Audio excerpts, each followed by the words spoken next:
Hello, everybody, and welcome to the next episode of the Scruffy-Looking Nerd Herders podcast. I'm your host, Tyler, bringing you all things nerd and geek-related.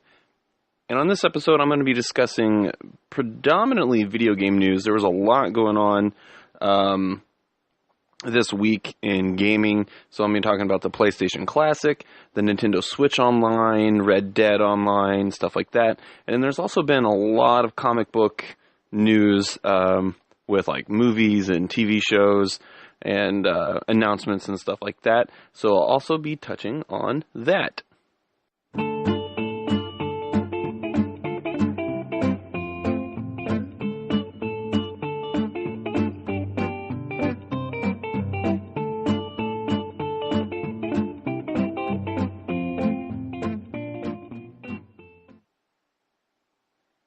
All right, and jumping right on in, so Sony announced the new PlayStation Classic. Now, if you've been living under a rock over the last couple of years, so basically Nintendo a couple years ago, and I believe last year, they released an NES Classic and an SNES Classic, which were basically just like Raspberry Pis, but with official Nintendo releases, and basically they come preloaded with games, and then they would do different waves. So like they would do like version 1 and it would have 20 games on it, and then version 2 would have another different 20 games on it.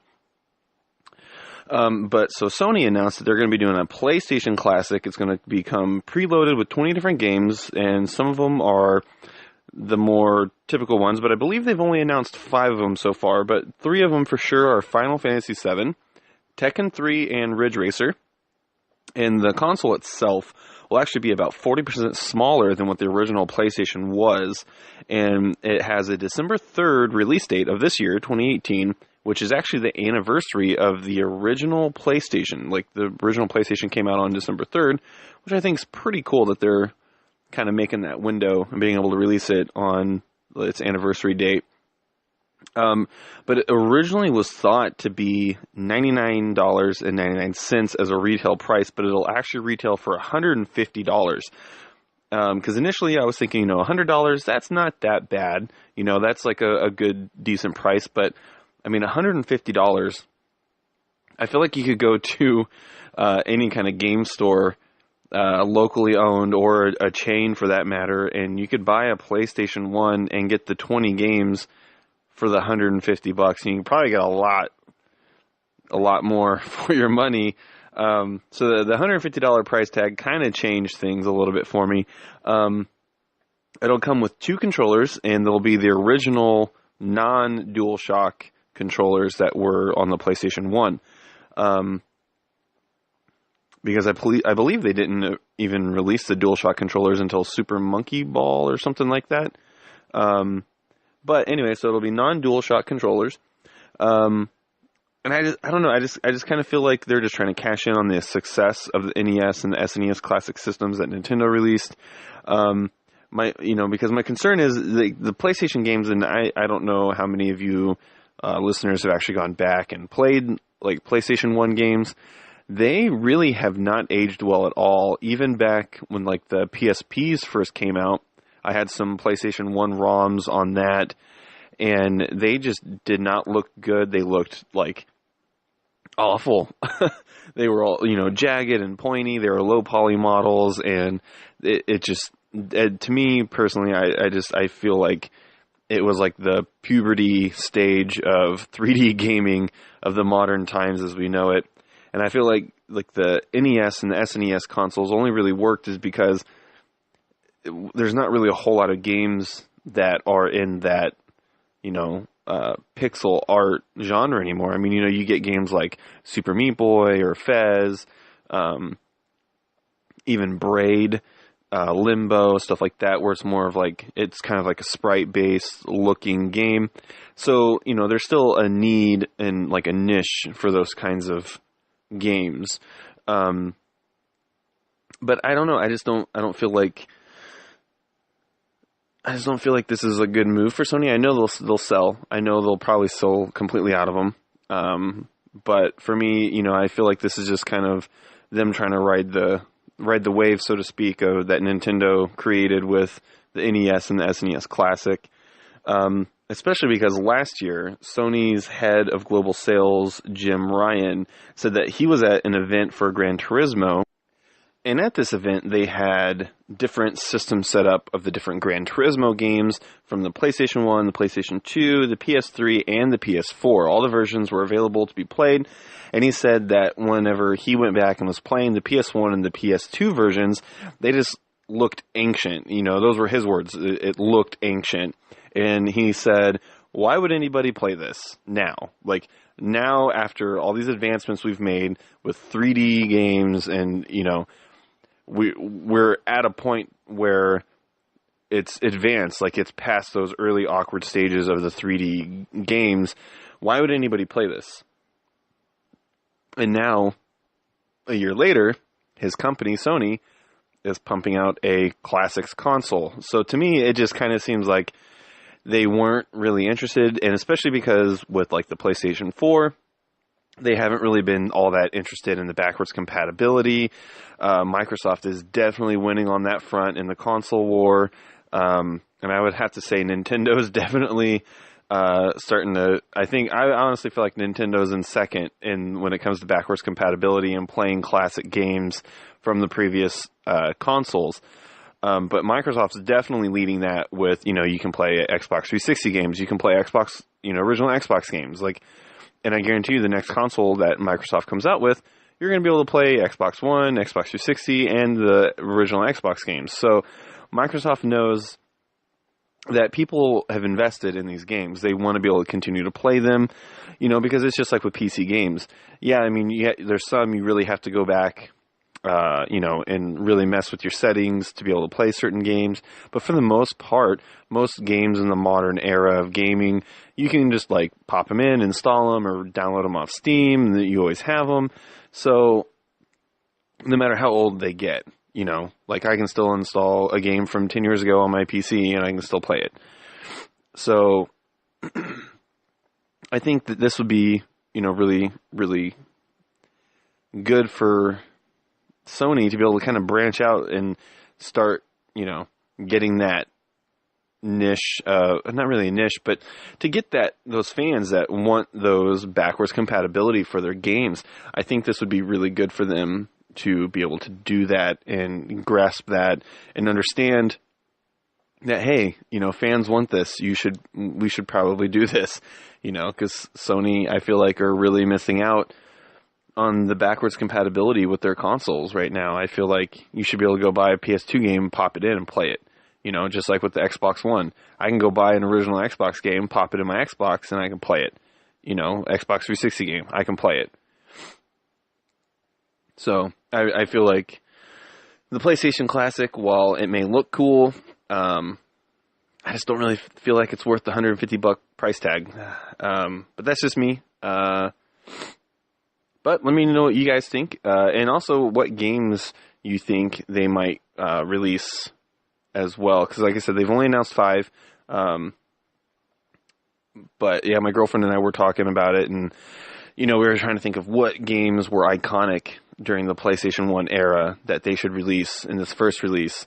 And you know, we were like Metal Gear Solid, Twisted Metal, you know, Tony Hawk's Pro Skater. But then I was like, well, you know, that's been one of the problems that Sony's been hitting with like the backwards compatibility games is the licensing when it comes to redistributing these games for like the music content. Because a lot of the games during that time, they used actual music.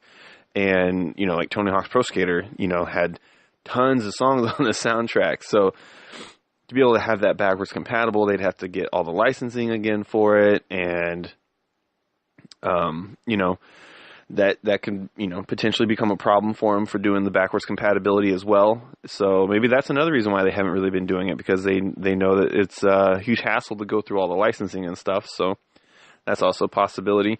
But yeah, you know, Metal Gear Solid, Tony Hawk, I think would be cool. Twisted Metal would be cool. I feel like they should do Parappa the Rappa for sure, because that game was so much fun. But yeah, what do you guys think? I'll post on the socials as well and try to get some conversation going about it, because I think while this is, you know, out of my price range for what I would spend for something like this. I think it's a cool idea, and I think it's going to look pretty cool, at least for a novelty item, at least, to pull out and play, especially if you got some young kids or some young, cousins or nephews or something that, weren't around or even born yet during the time of the original PlayStation era. It'd be cool to bust out some Tekken 3 and, do a little fighting with them, just to kind of show them what we grew up on. But kind of segueing from the classics console stuff, Nintendo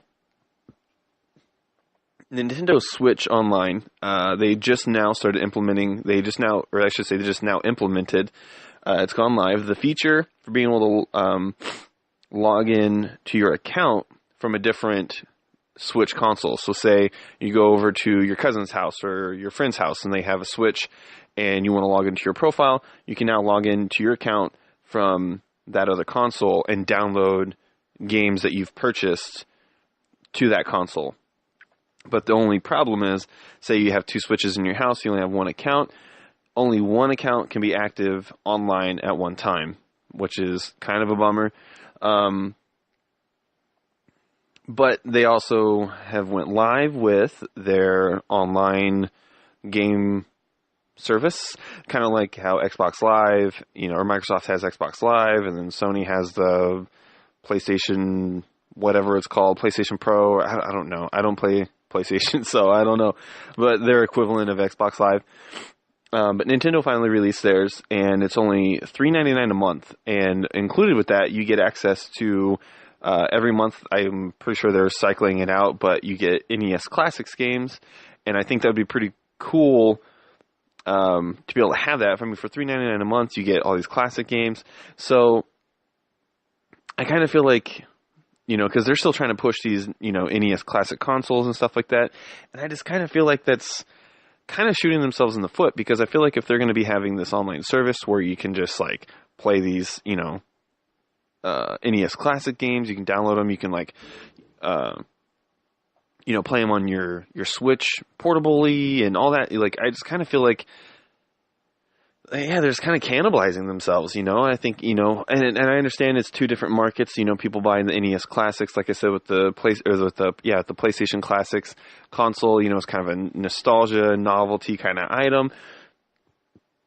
But I feel like this isn't, it's not a smart move for them to be able to have both things going at once eventually.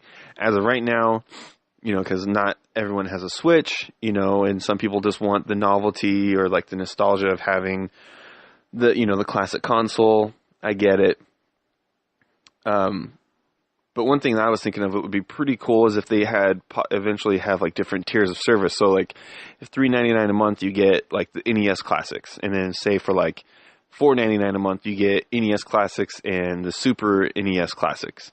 And then for like $5.99, you get those two, and you get like N64, and then you just keep going up, and then you get access, keep adding up per month, and you get more access to all these different, classic services, like the different consoles from Nintendo throughout the years. I think that would be a cool idea for them to implement into this monthly subscription. And last, I'm going to be talking about classic consoles for this podcast episode, at least. Sega did announce, I think it was on Twitter, that they're delaying the Genesis and Mega Drive Minis, which is pretty much their version of the NES and SNES Classics. But they're delaying them to 2019 because they came out with like the first wave of the Minis, and I think they were like $50 or like $60 or something like that. But people said, it was cool that they brought the emulators that they did, but like the UI was really bad. It just felt like the console and the controller just felt really cheap. They didn't really feel like they were high quality. It didn't really feel like they got their money's worth out of it. And then like even I guess some of the emulators weren't emulated properly, and so the people were having issues with some of the games just flat out not working on those minis. So Sega said that they're going to not work with the same company they worked with last time. They listened to everybody. They're taking in the feedback, and so they're delaying the Genesis and the Mega Drive minis to 2019, and they said that they'll be